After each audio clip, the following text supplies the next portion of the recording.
Boa noite.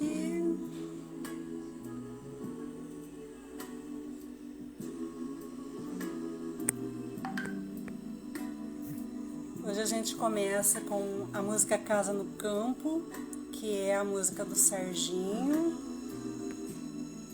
Uma música muito bonita, eu acho que é a cara dele.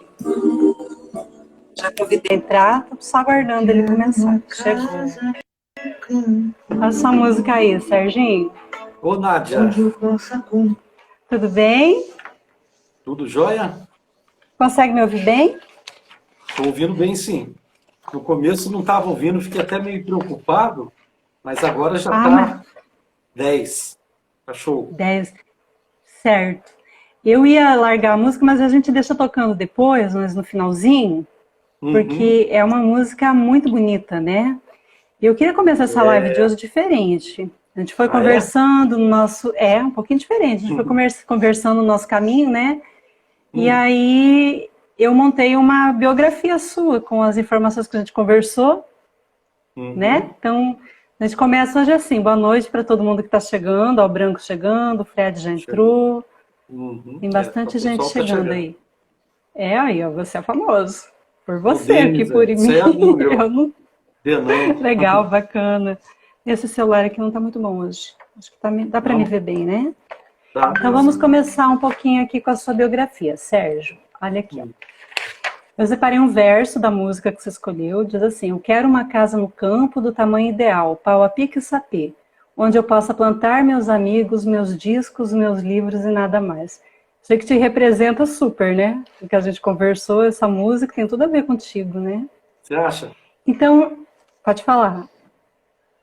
Então, olha, você fez várias perguntas lá, inclusive a questão da música, né? Difícil, viu? Difícil responder, porque a gente tem que fazer um mergulho lá dentro, para tentar. Música, por exemplo, nossa, depois eu falo por que eu escolhi essa. E você não viu o que te aguarda ainda aqui, ó. O que eu preparei aqui.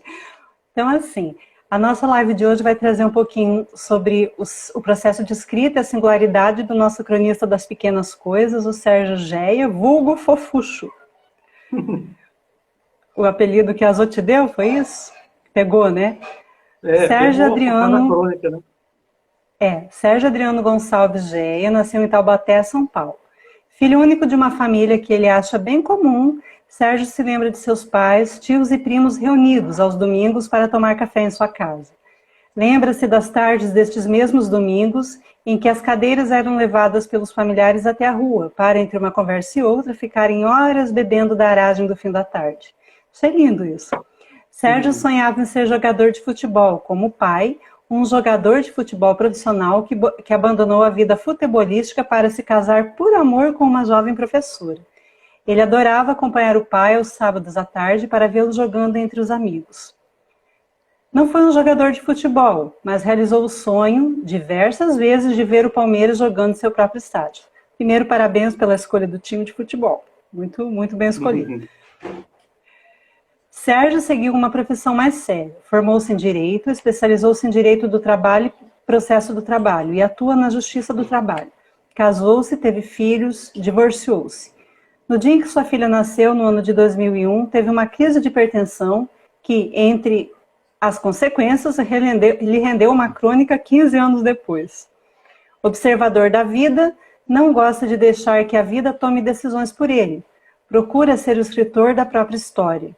É por isso que escreve, para se completar.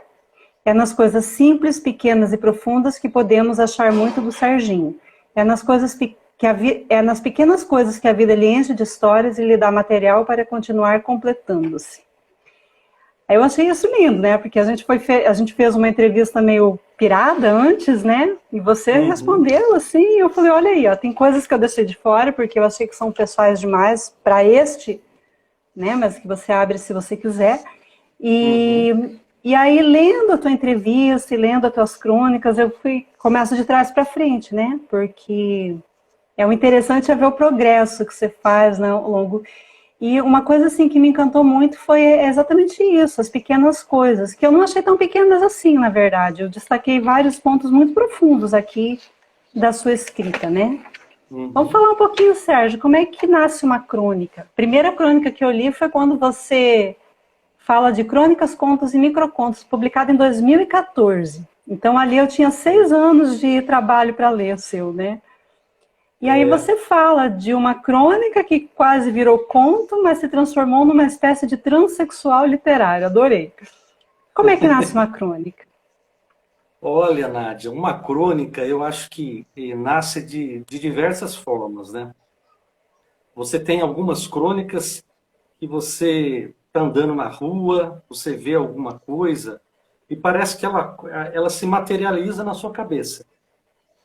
Várias vezes já aconteceu isso comigo, né? Ver alguma cena, alguma imagem, e aí você vem para casa com aquilo na cabeça, parece que se processando.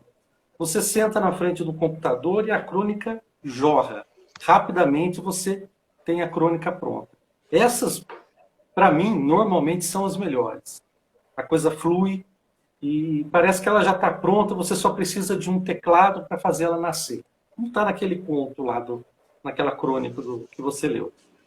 Uhum. Agora, tem outras que eu, por exemplo, a minha temática é o que a Zoraia fala mesmo, são as coisas pequeninas. A maior parte das minhas crônicas eu procuro visualizar isso, aquelas desimportâncias da vida, que ninguém dá bola, que passa. Então eu tento ir lá e colocar a minha lupa, aumentar aquilo lá e transformar aquilo numa arte. Então, dentro dessa temática, né, eu vou buscando. E, às vezes, essas crônicas em que a gente corre atrás, que a gente vai buscar, elas nascem com mais dificuldade. Então, você escreve uma primeira versão, depois você volta, você trabalha, você retrabalha. Às vezes fica bom, às vezes não fica bom, às vezes você acerta a mão, às vezes você não acerta a mão. Então, essas para mim, são as mais complicadas, são as mais difíceis. Mas as Uhum. melhores são essas que eu te falei, que você vê e ela parece que sozinha, ela se processa dentro de você, você senta e a coisa vai indo, vai indo, vai indo, quando você vê a crônica está pronta. E aí, nessa minha busca aqui pelas suas crônicas, né, eu vi que 2014, inclusive, eu li muitas, eu li todas as de 2014, eu não consegui ler todas, né, pelo óbvio, que é muito material e a gente tem que focar aqui na nossa live, né? Mas eu vi que Uhum. 2014 foi um ano muito intenso na sua vida, né? Ou foi impressão? Foi, foi um pouco. Eu estou deduzindo, né? Aqui Uhum. 2014 e 2015 e 2016 me pareceram anos de elaboração, assim. A Uhum. temática das crônicas, elas eram simples, mas ao mesmo tempo de uma profundidade, né? Que chegava a machucar, assim. Sempre tinha aquela coisa Certo. atrás da solidão, da nostalgia. Algumas Uhum. muito engraçadas, eu ri muito numa especificamente, depois a gente vai falar dela. Mas sempre tem um, um gosto de mudança, me pareceu, assim. Como se fosse você transitando de uma fase para outra da sua vida. E isso está refletido aqui. Isso aconteceu em Confirma? 2014, confirma. A Nádia, pessoal, não me conhecia, né? Então, ela Não, lendo as minhas sou crônicas, leiga. Uhum. você lendo as crônicas, você deduziu isso, né? Você achou, mas realmente, 2014 foi um ano que eu me separei, o ano que eu me divorciei. Então, realmente foi um ano de mudança, porque estava casado há 19 anos, estava junto com me dou muito bem com ela, se dá muito bem até hoje, mas a gente ficou junto por 24 anos e em 2014 foi o ano que nós nos separamos. Então, ou seja, foi um novo início, vamos dizer assim, foi uma grande mudança. E eu não, se você está falando agora, mas eu não percebi que isso se refletiu nos meus textos daquele ano. Reflete, né? Nessa volta que a gente faz, né? De coisa, porque eu acompanhei você do ano passado para cá, quando eu comecei a ler as tuas Uhum. crônicas mais, né, quando eu entrei no Crônica. Mas não conhecia as outras. Tinha lido alguma coisa assim para conhecer vocês, mas nada tão profundo igual agora. E tem Uhum. não só tem um movimento psicológico acontecendo ali nos teus textos, mas a forma como você escreve também muda, né? Você passa assim a ser mais exato eu acho, né? Mas não vou dizer direto, porque não é assim, é exato mesmo. As suas palavras adquirem, ficam mais aguçadas, parece que você vai direto ao ponto. Eu acho isso uma característica muito legal para quem escreve, né? É difícil de adquirir essa característica, dessa exatidão, dessa concisão até, né? E realmente, assim, elas são bem autobiográficas, né? Como eu te falei aquele dia, né? Eu lembro de uma passagem, assim, bem legal, que a Clarice Lispector começou a escrever crônica. Você tem Ela até não uma crônica escreveu. que fala disso. Devo falar isso, né? Devo falar isso, com certeza. Eu só não estou achando ela aqui, já acho. Mas você tem uma Ela, crônica que fala disso. Uhum. então, ela não escrevia crônica, ela tem romances, né, maravilhosos, e passou a escrever crônicas para jornal, né? Crônicas normalmente é um gênero que você publica em jornal, né? Naquela época não tinha blogs, não tinha sites, né? Não tinha nem internet.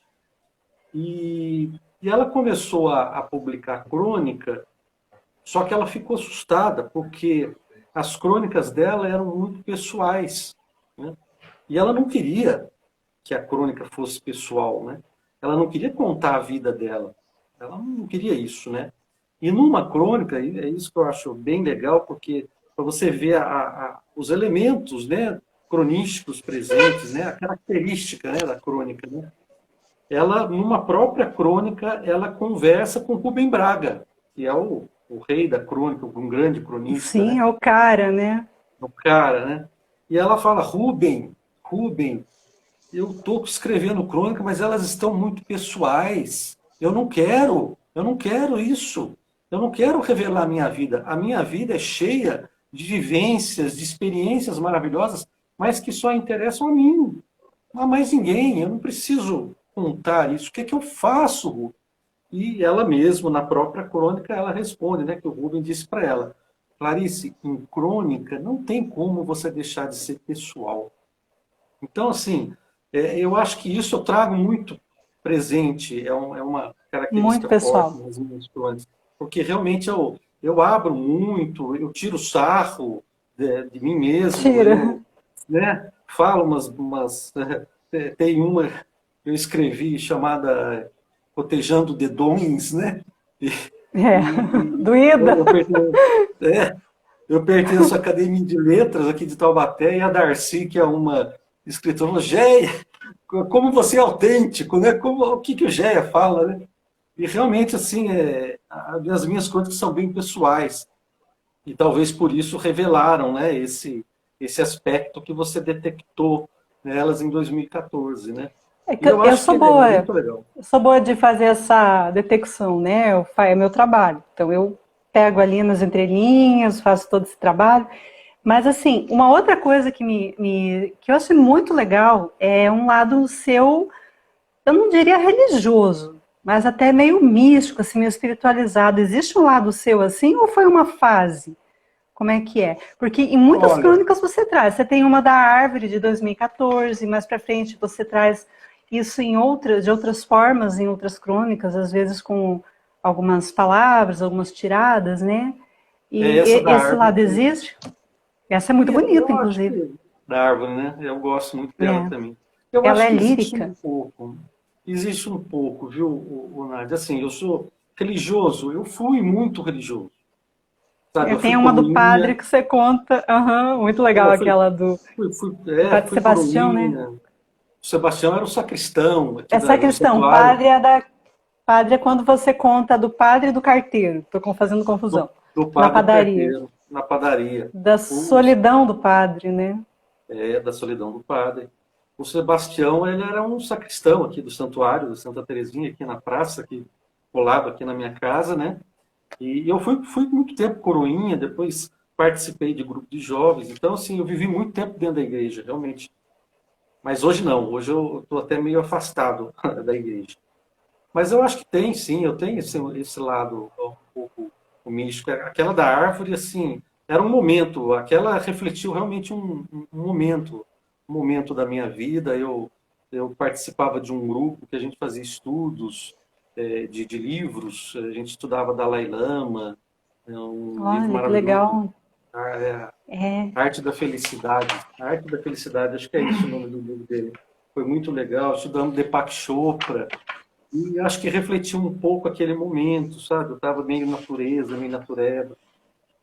Teve em outras crônicas que você traz assim uma espécie de uma filosofia, né? É como se você entrasse nessa coisa da meditação, da filosofia, do questionar o porquê das coisas, mas de um jeito muito leve, né? A gente viu que o Fred ele tem Sim, um jeito mais forte ali de olhar para isso, mais duro, mas o seu jeito é muito leve, até muito bem-humorado, eu diria, porque tem algumas crônicas que a gente se racha de rir lendo, assim, você fica... dos cocorutos, como é que é o nome daquela crônica? os A invasão dos cocorutos cocorutos calvos. calvos. É hilária. Você achou? Eu achei. Você tem preocupação com a questão da deficiência capilar? Ah, com certeza. Mas Você a traz isso Zoraia em falou, outras crônicas também. a Zoraia falou, Sérgio, não se preocupe com isso, o pior é a barriga. Ela fala sempre isso, né? O Concordo pior é com a ela. barriga. Mulher não liga para homem, cara. O problema é a barriga. Mas, assim, foi uma crônica porque eu percebi isso, né? Era um congresso que eu participei do tribunal, lá em Campinas, né? E eu sentei numa posição que eu olhava o pessoal sentado e isso chamou atenção. E tinha muito cucuruto calvo, né? Eu olhava assim, nossa, uma quantidade de homens lá com cucuruto calvo, né? E aí saiu a crônica, né? A invasão dos cucurutos calvos, né? Mas assim, eu acho que eu já tive mais preocupação com essa questão do cabelo. Agora eu não ligo não. Eu até gosto de, quando eu vou cortar, passar máquina, sabe? E deixar bem curto mesmo. Mas prático também, né, Sérgio? Mas bem mais prático. Olha, nessa pandemia, Eu Nádia, preciso decidir o lado que usa o penteado, né? você não acredita, né? Com essa questão da pandemia, em março, né, a gente começou a trabalhar em casa, e eu trabalho em Jacareí e passei a trabalhar em casa. Moro em Taubaté, trabalhava em Jacareí, 50 quilômetros mais ou menos de estrada, né? E, então, desde março, eu fiquei em casa, né, seguindo as orientações, né, não saí, evitei ao máximo sair. Eu tenho uma mãe doente, e aí aos domingos eu tinha aqui na casa dela, almoçava com ela, durante a semana não, mas os domingos sim. E, então, assim, Nádia, nós estamos em novembro, né? Pra você ter uma 8 meses ideia, já, né? eu corto o cabelo, cortava cabelo uma vez por mês, né? A Cristiana tá me entregando aí, viu? Ô, Cristiana, você tá me entregando. Mas, Luzes reversos, que história é essa? Pode botar na ah, roda aí. então, Ficou sempre é bem, vermelho. Cris. Não, eu tenho cabelo branco desde cedo, né? Desde os 18 anos eu tinha cabelo branco, né? Meu filho, esses dias, estava no elevador e papai, olha isso aqui. Eu olhei, o que que é? Entrada? Ele falou, não, tinha 2 fios de cabelo branco, né? Mas ele está com 22. Eu falei, pode ficar sossegado, João, pode ficar sossegado, porque eu com 18 comecei a pintar o cabelo. Eu tenho uma Olha, tia que fala, começa a pintar, porque assim, era muito cabelo branco, muito cabelo branco. Então, aos 18 eu comecei a pintar o cabelo, acho que pintei até uns 24, depois cansei, parei. Aí eu lembro até que me casei com o cabelo estava branco, não estava branco como agora, mas estava grisalho, né? Aí depois de um tempo eu voltei a pintar.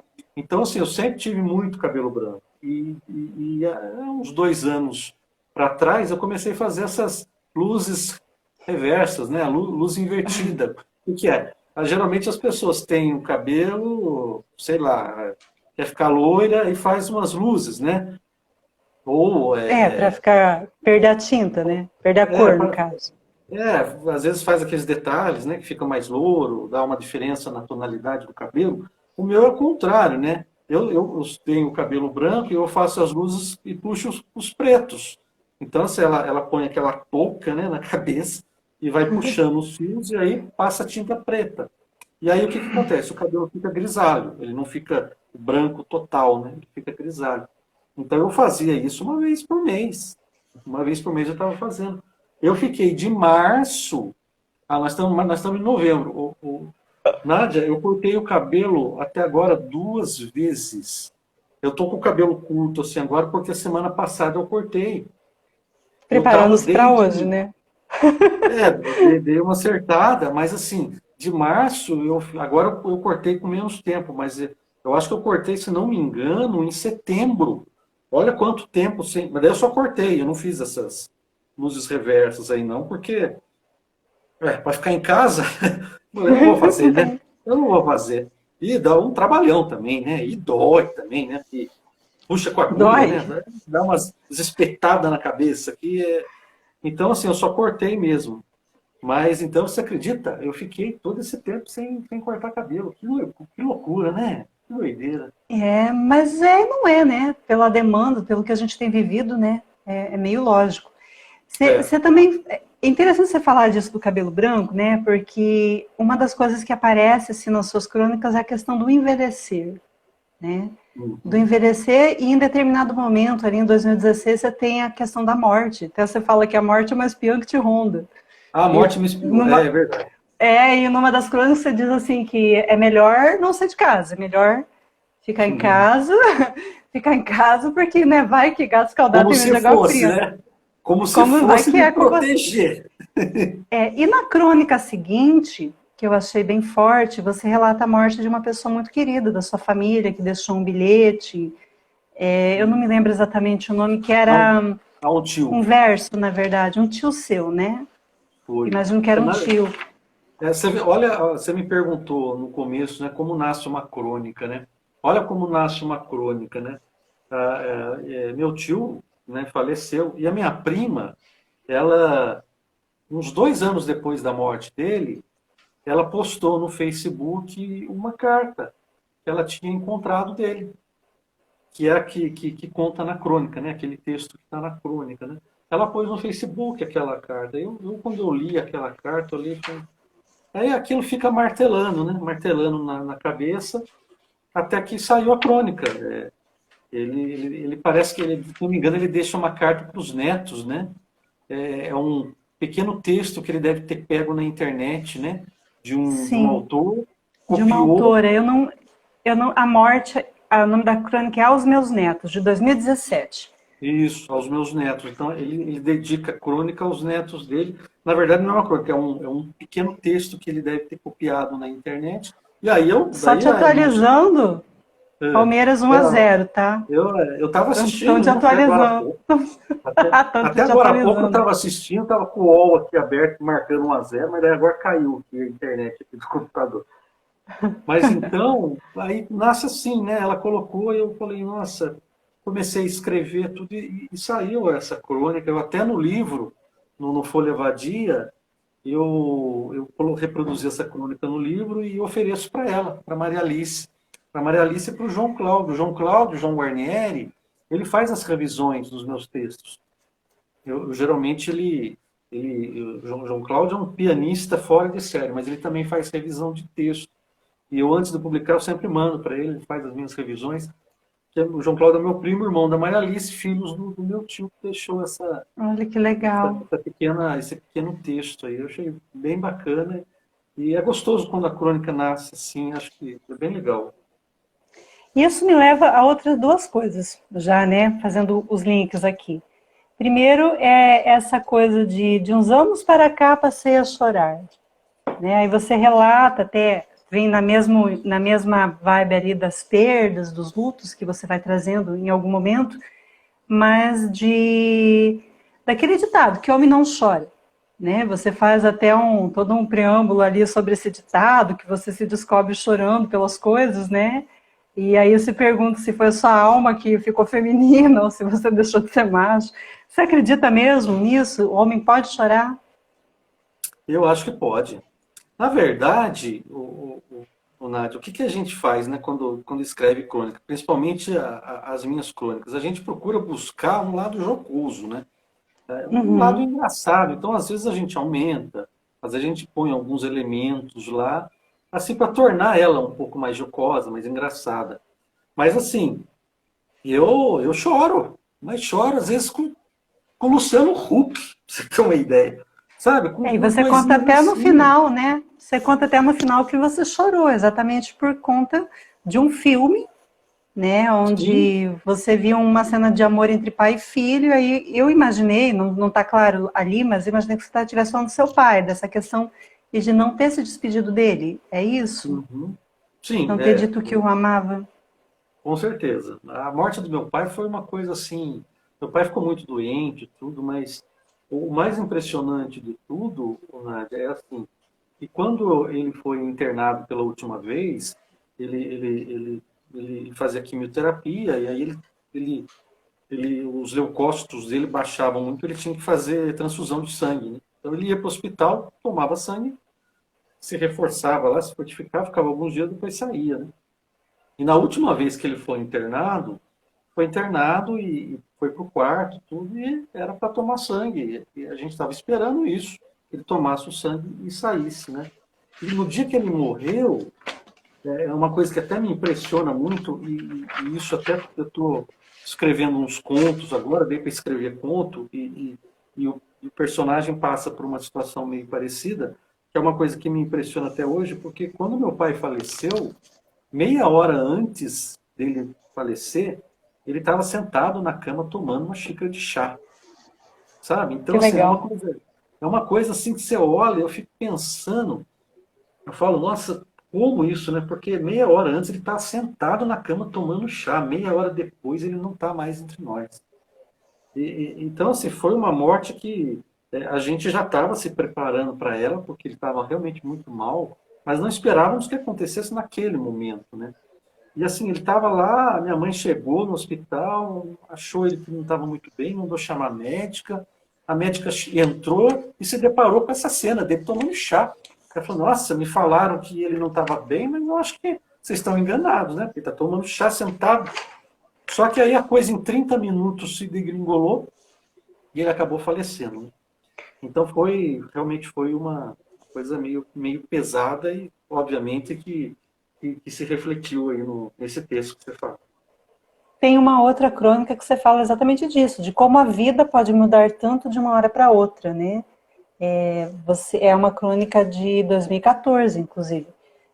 Antes dela, você fala da cebola. Você traz a cebola. Mas depois a gente fala da Ah, das, cebola. das A camadas. cebola, a cebola segura aí. Né? Como que uma vida pode mudar tanto de uma hora para outra? E aí você traz uma música de fundo, na verdade, né? Você fala de um livro, de uma música.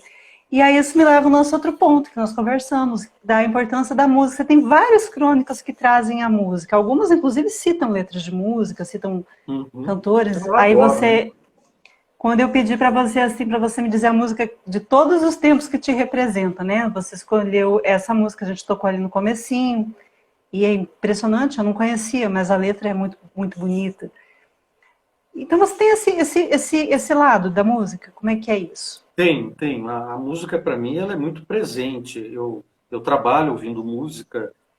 Quando eu estava viajando para trabalhar, eu ia ouvindo música no carro. E realmente a música ela é muito presente na minha vida, né? Eu escolhi essa música, você me perguntou, né? Uma música que me represente, né? Muito difícil escolher, Nádia, muito difícil escolher. Agora, eu lembrei dessa música porque é uma coisa muito simples, né? Ela me remete à simplicidade. E eu acho que às vezes a gente chega num determinado momento da vida que a gente precisa buscar a simplicidade, sabe? Buscar não só você viver de uma forma simples no seu dia a dia, coisas banais, coisas do cotidiano, coisas que te facilitem a vida e não te compliquem, como também prestar atenção nas coisas simples da vida. Eu vou dar um exemplo para você. Eu moro aqui, como eu te falei, ao lado da Praça Santa Terezinha.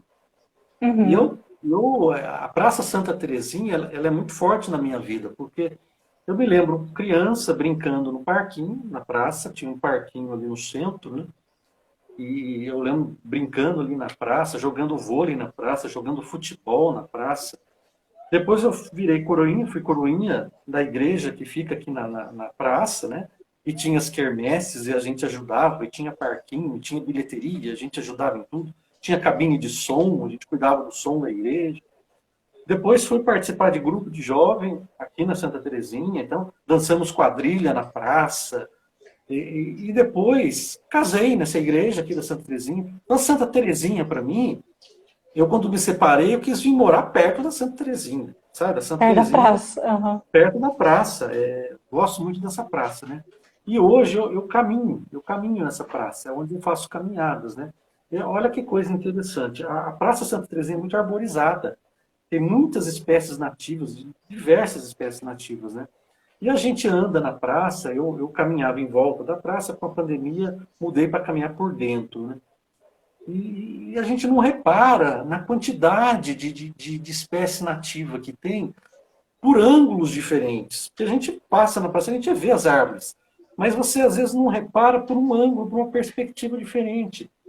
E eu Uhum. tô, e eu tô assim, me forjando a perceber mais isso, e estou percebendo. Então eu vou caminhar, por exemplo, aí eu termino a minha caminhada, eu vou fazer um alongamento. Aí eu paro perto de um canteiro lá. Tem um arco-íris ali no canteiro, sabe? Então você vê aquilo, aí te dá uma paz, você faz um alongamento. Eu até, o pessoal deve olhar e falar, nossa, será que está passando mal? Eu estou até tentando fazer Uhum. meditação ali no meio, sabe? Eu faço os alongamentos, eu fecho os olhos e Passando fico mal, é lá, ótimo. fico lá, ouvindo os passarinhos, muitos passarinhos, bem TV, pombos, é uma festa. Quer Aí dizer, então, eu, que você está focado no momento, no presente. O que você está me dizendo é de uma sim, pessoa que está olhando para o agora. É isso? sim, e falando disso, da simplicidade, eu acho que a gente precisa aprender a prestar atenção mais nas coisas simples da vida e ser simples no dia a dia. Vou dar um outro Uhum. exemplo bobo, banal, mas assim, que eu acho legal. Eu, por exemplo, eu não tenho sapateira. Isso aí vira até crônica, né? Eu estava pensando, dá para até virar crônica. Mas eu não tenho sapateira. Eu moro sozinho, agora moro com meu filho, né? Somos nós dois aqui em casa. Mas eu não tenho sapateira. Então os meus sapatos ficam dentro do guarda-roupa, em caixas, né? Aquele jeito, às vezes põe dentro da caixa do sapato e tudo mais. Sim. E só que na parte de baixo, entendeu? Então, eu quero escolher um sapato. Puta, aí olha, Tem que abaixar. Nádia, o que que eu faço? O que que eu cheguei à conclusão? Eu deixo todos os meus sapatos embaixo da cama. Tá tudo ali, ó, enfileiradinho. O que eu quero Oh, colocar, eu vou lá e pego. Tão simples, tão fácil. Para que eu mas vou ficar complicando? você ainda está numa fase que você consegue se abaixar, então, né? Porque vai chegar um determinado tempo da vida que ter o sapato alto não vai mais ser uma frescura, vai ser uma necessidade, né? Vai ser o mais simples. Nádia, é uma dificuldade para se baixar. E Já quando está o nessa garfo, fase. e quando o garfo cai, bate na perna e vai embaixo lá da pia. Pega Nossa. com o pé, ué. Não, eu abaixo. Eu abaixo. Eu falei, vai ter que chamar um guindaste para me levantar, né? Mas assim, é com dificuldade, sabe? A gente abaixa e é com dificuldade. Mas assim, o que eu estou falando é para simplificar, sabe? Eu Sim. simplifico. Vamos simplificar a vida. Por que que eu vou ficar complicando? Sabe? Se é mais fácil para mim pegar o sapato ali, já está tudo ali, eu já olho, já escolho qual eu quero. Até Então, acho que prático, assim, né? Uma vida mais prática até. prático. É claro, assim, E, quem gosta de uma casa arrumada, né, tudo bonitinho, pode não os sapatos todos no quarto, embaixo da cama, né? Eu não ligo, fica lá, eu acho que está facilitando para mim.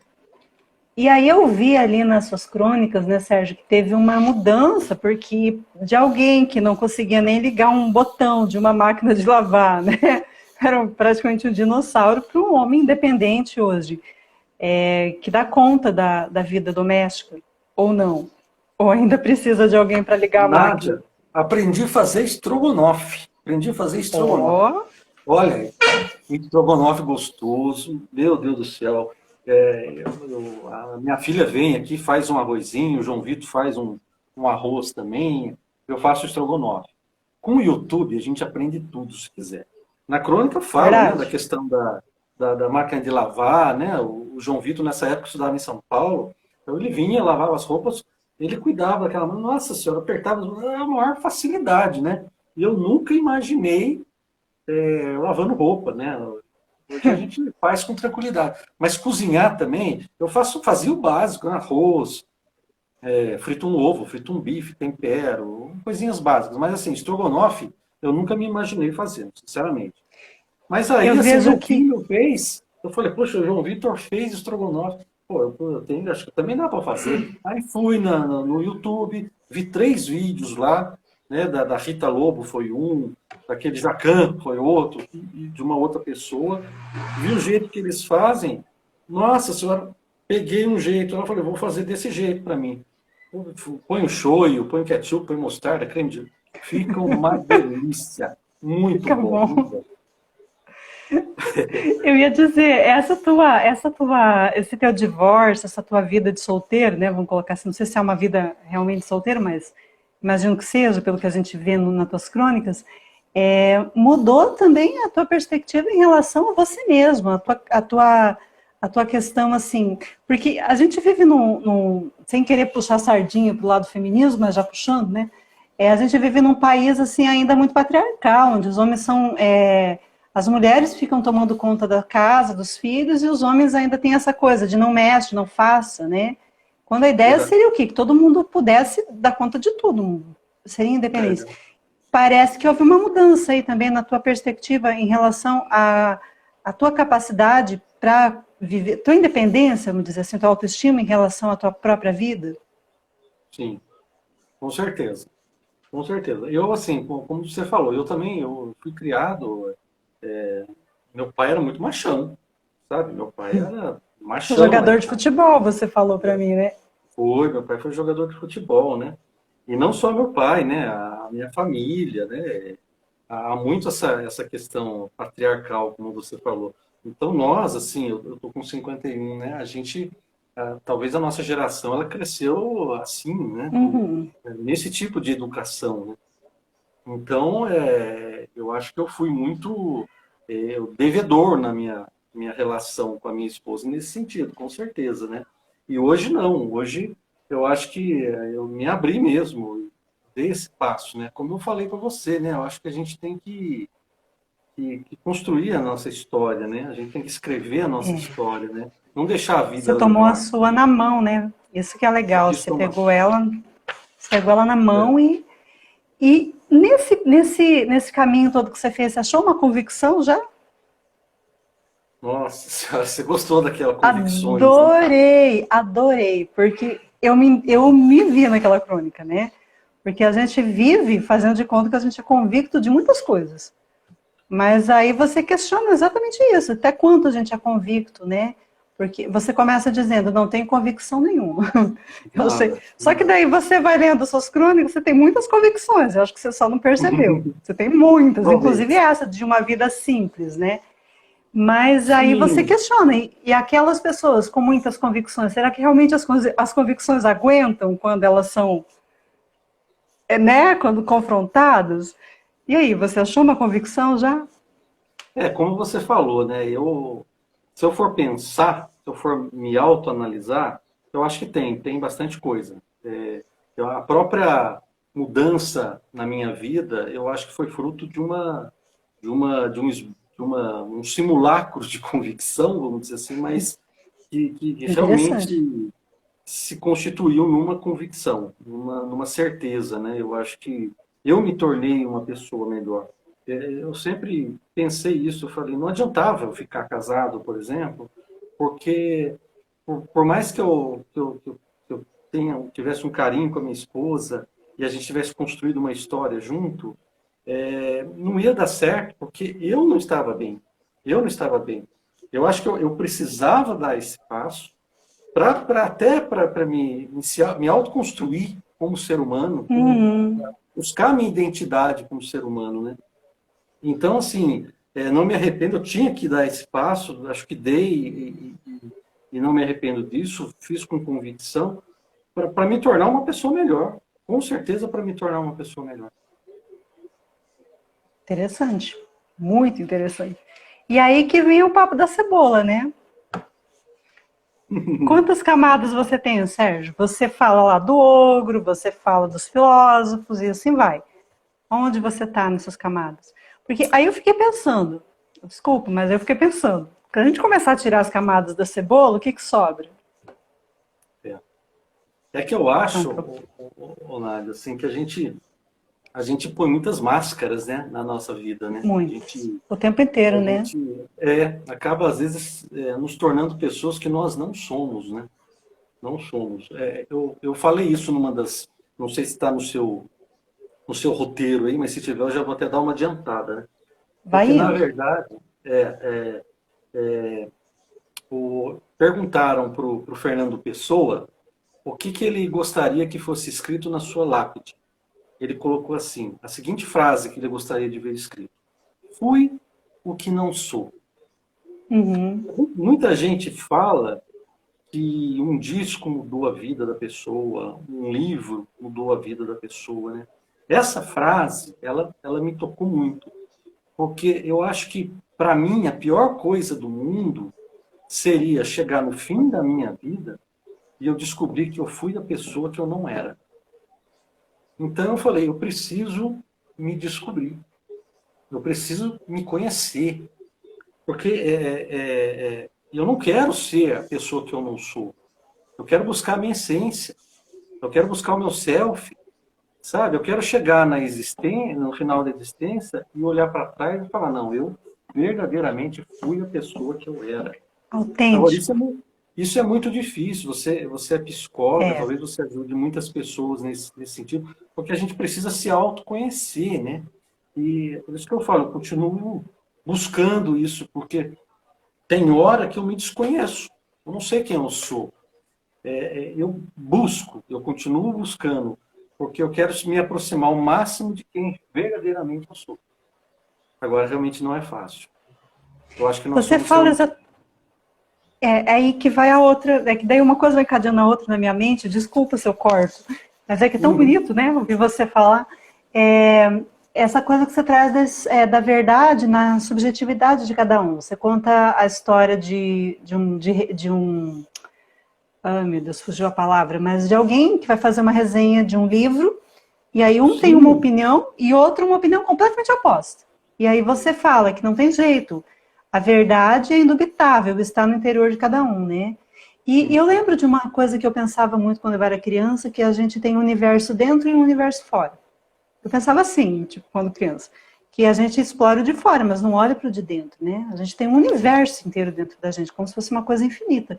E é bem isso que você fala, da necessidade de se desconhecer a si mesmo, é exatamente isso. Você está entrando nesse universo e ali vai ter desconhecido, vai ter áreas de você que você, né, precisa acender a luz para ver o que é. Mas tem que acender a luz, isso dá medo, né? Você tem medo de é. encontrar alguma coisa assustadora dentro de você? Não, Não eu um quero me alien, né? encontrar, né? Eu quero me encontrar, sabe? Eu quero me encontrar, porque eu não quero olhar para mim e não me reconhecer, né? Eu quero olhar para mim e falar, não, esse realmente é o Sérgio. Esse é o Sérgio que eu quero ser, que eu sou, né?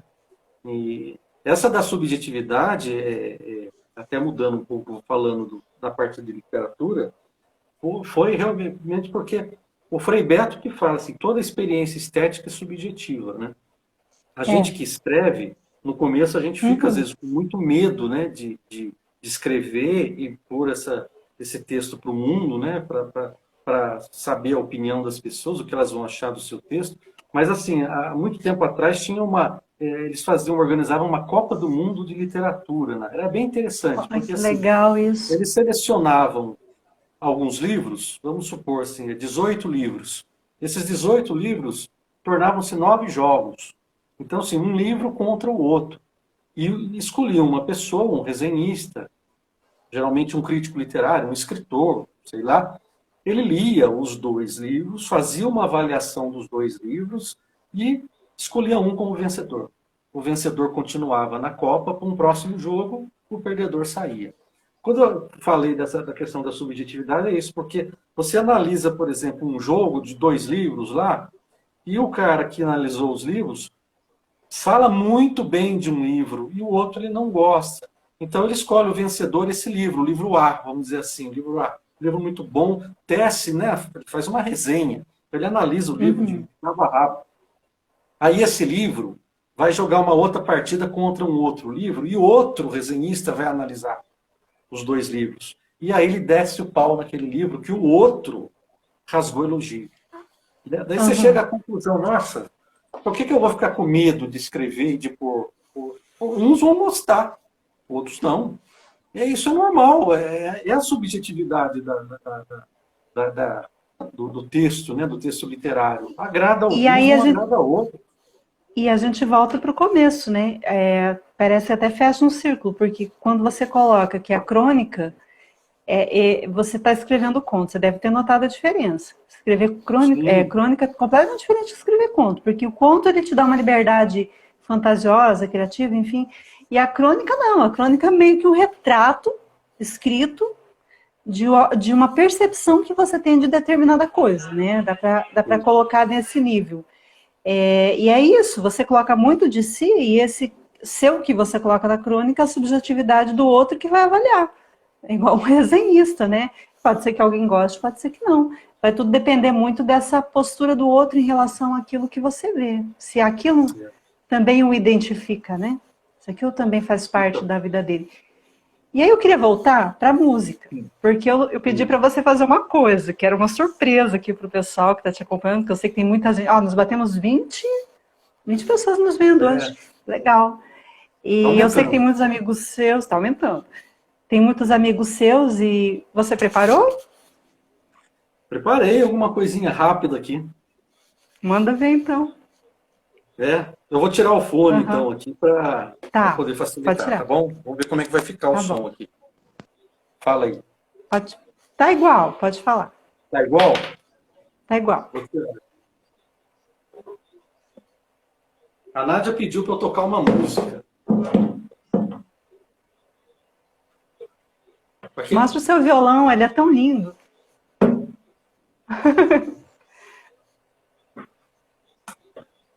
Eu vou tocar uma musiquinha rápida. Faz tempo que eu não toco, né? E, na verdade, o autor dessa música chama-se Eupídio dos Santos. Ele é um compositor aqui de São Luís do Paraitinga, na região do Vale do Paraíba. E ele compunha as músicas dos filmes do Mazzaropi. E Olha, essa música é muito, muito bacana, gosto muito dela. E vocês vão ver, eu vou cantar para um trechinho. Vamos lá. O som do violão tá dando tá sair? ótimo. Tá tudo lindo. Fiz uma casinha branca lá no pé da serra para nós dois morar. Fica perto da barranca do Rio Paraná. O lugar é uma beleza, tenho certeza você vai gostar. Fiz uma capela bem do lado da janela pra nós dois rezar.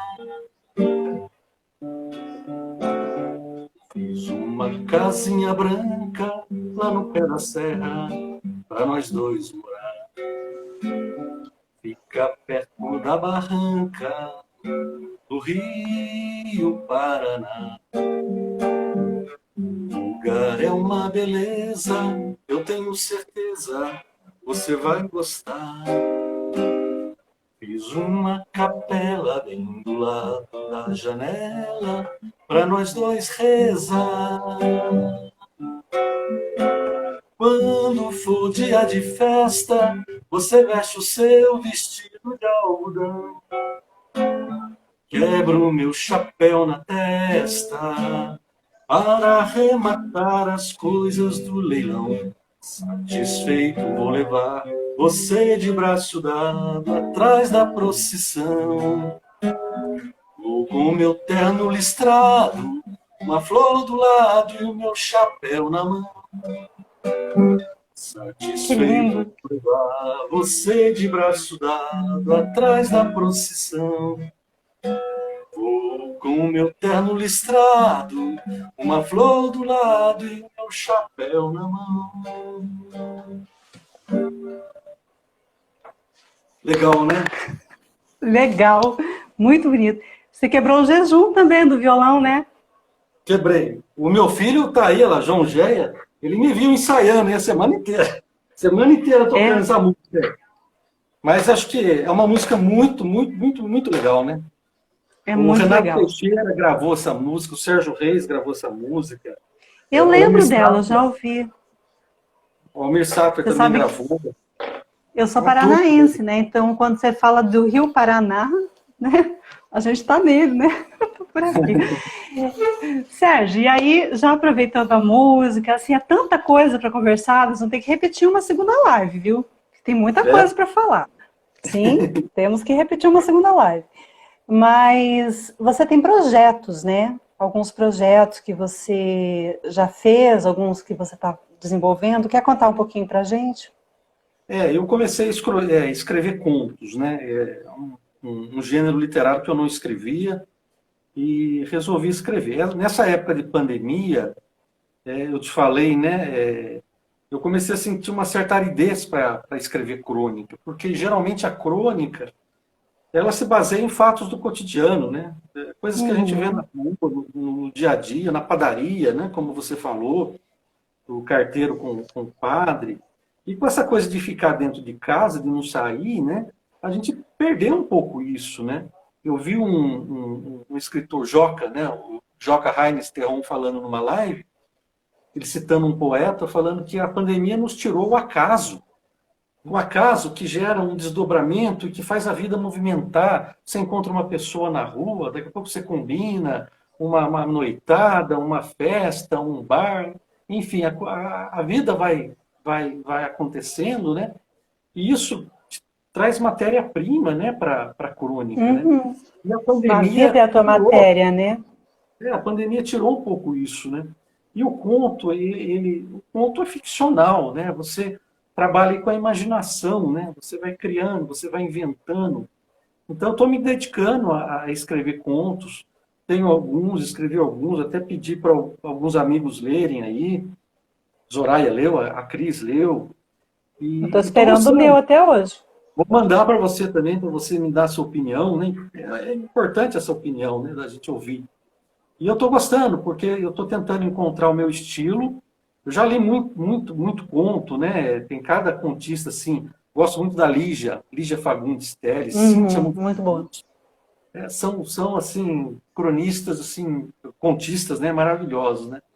Então, estou tentando encontrar aí a minha voz narrativa, né? O meu estilo, né? E quem sabe mais para frente aí a gente não tem aí uma seleção de contos aí publicados. Quem sabe, né? Meu projeto é esse. Estou trabalhando, trabalho sério mesmo. Acho que tem inspiração, mas tem muita inspiração, né? Da gente sentar e Tem trabalho duro, né? trabalho duro mesmo, compondo lá, escrevendo e assim, quando a gente lê e vê que ficou legal, é realmente uma sensação bem gostosa. E você tem um livro publicado também, né? Você me falou do Folha Vadia, é isso? Eu em 2014 eu publiquei um romance chamado Confidências de um Ah, Sacerdote. essa eu não conheço. Você me falou Esse, rapidamente, acho que eu não peguei. esse Vou anotar aqui. é um romance. E agora, em 2019, ano passado, né, eu lancei o Folha Vadia. Lancei aqui num bar aqui em Taubaté, foi bem gostoso. Né? O Folha Vadia, na verdade, é uma seleção de crônicas que eu publiquei no Crônica do Dia, no Jornal de Caruaru, no Gazeta aqui de Taubaté e no Matéria-Prima, que é um jornal também semanário aqui de Taubaté. Aí eu fiz uma seleção daquelas que eu mais gostava e coloquei no Folha Vadia. E recebi os amigos, assim, foi bem legal. Você vê um pouco a mudança, né? Eu estava até pensando nisso, né? O primeiro livro eu lancei numa livraria, aquela forma tradicional, né? Recebi Sim. os amigos foram lá, autografamos, mas numa livraria, naquele ambiente mais tradicional, mais formal, digamos assim, né? O Folha Vadia eu lancei num bar. E foi uma delícia, né? Pus música ao vivo, o pessoal tomando uma cervejinha, comendo e literatura junto com tudo isso, né? Eu acho que fica uma mistura bem bacana, né? Bem bacana. É diferente. E assim, além disso, você ainda tem todo o trabalho com o Crônica do Dia, né? Que é o site que a gente publica. Agora a gente fez o Serginho ele fez uma.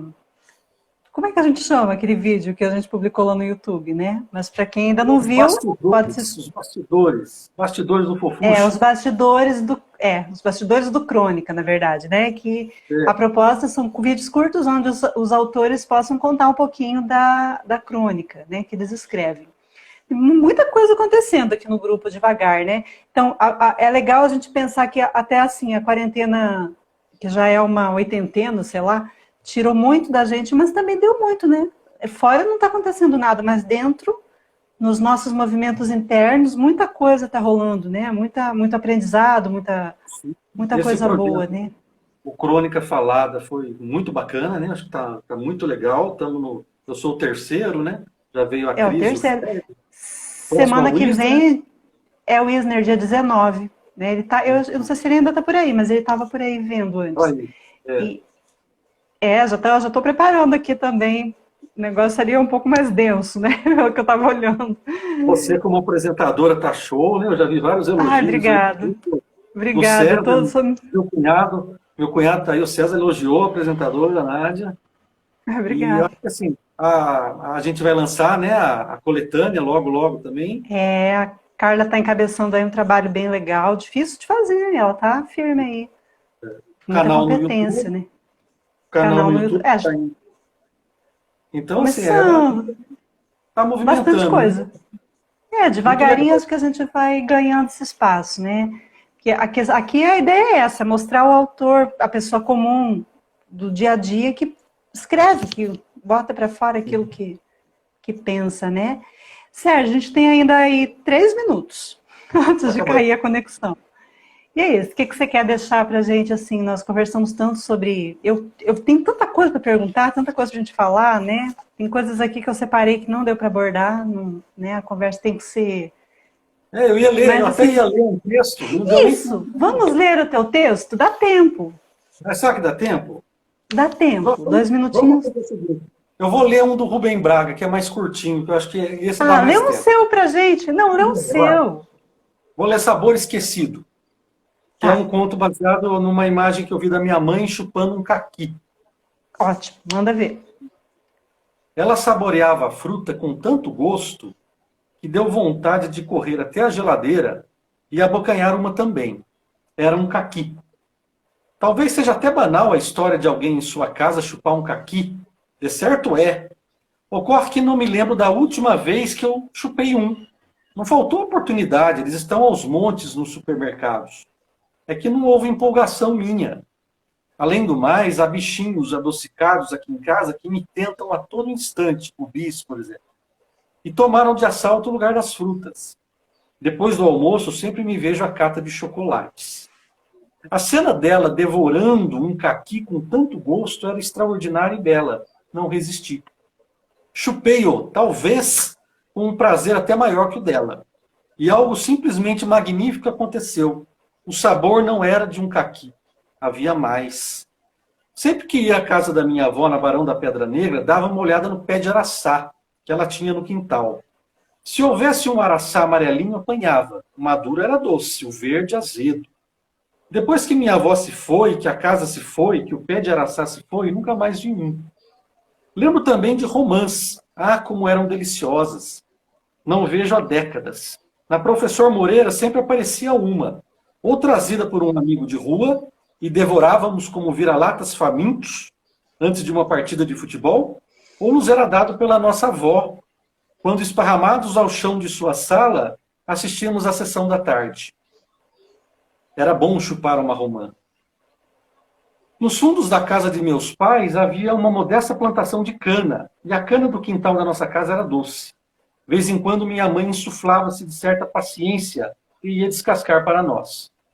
Reuniam-se amigos de rua, primos, parentes, todos ansiosos, aguardando a liberação de colmos. Confesso que deu vontade de retornar à geladeira e devorar mais um daqueles caquis vermelhões. Depois descobri, era muito mais que o chupar de uma fruta. Era uma vontade de mergulhar no mundo mágico que já não existe mais. Chupei uma segunda vez, e talvez com um prazer ainda maior que o da primeira. E algo simplesmente magnífico aconteceu. O sabor não era de um caqui. Havia mais. Havia sabor de infância. É tão lindo, né? Você Bacana. pensa. É muito bacana, nessas pequenas coisas que a gente vai realmente vivendo a vida. Isso que eu acho legal no teu texto. É nas pequenas coisas que a vida se faz. Não são nas grandes. As grandes, elas acontecem às vezes. Mas são nesses pequenos momentos que a gente está presente no dia a dia, que a vida é a vida, né? Mesmo Pois é. agora que a gente está dentro de casa e tudo está acontecendo da forma que está ali fora.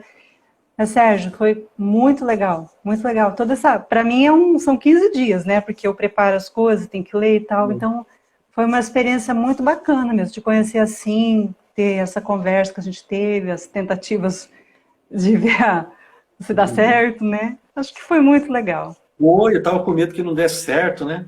Mas aí montei uma Deus, estrutura, ficou bom. Minha filha me ajudou, meu filho me ajudou também. E aí ficou bom, né? Fiz eu queria fazer pelo notebook, mas não ia dar certo. não Aí dá resolvi certo. fazer Já é, tentei. pelo celular mesmo.